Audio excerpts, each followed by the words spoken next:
Madame la ministre de la Transition écologique, interdiction des véhicules thermiques en 2035, loi climat, directive DPE, CSRD, RED 1, RED 2, RED 3, stratégie de la ferme à la fourchette et j'en passe.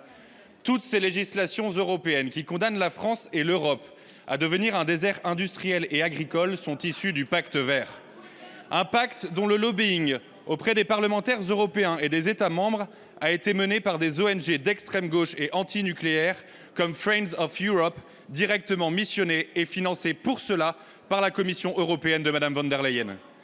Après le Qatargate, qui avait gravement compromis la vice-présidente socialiste du Parlement européen, place désormais au Greengate. Oui, mes chers collègues, on parle ici d'un pacte de corruption dont le seul objectif est de saborder nos entreprises et nos agriculteurs, déjà asphyxiés par le tsunami réglementaire et fiscal de notre législation nationale. Grâce à l'action conjointe de Marion Maréchal, Jean-Paul Garot et Jordan Bardella, les autorités judiciaires ainsi que la présidente du Parlement européen ont été saisies et la création d'une commission d'enquête a été demandée. Cet activisme salutaire tranche singulièrement avec le mutisme de votre gouvernement qui n'a pas daigné réagir officiellement à ce scandale. Pourquoi un tel silence, Madame la Ministre?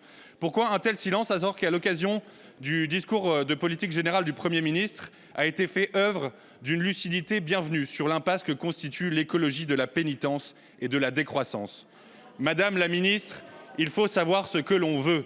Quand on le sait, il faut avoir le courage de le dire et quand on le dit, il faut avoir le courage de le faire, professait Georges Clémenceau.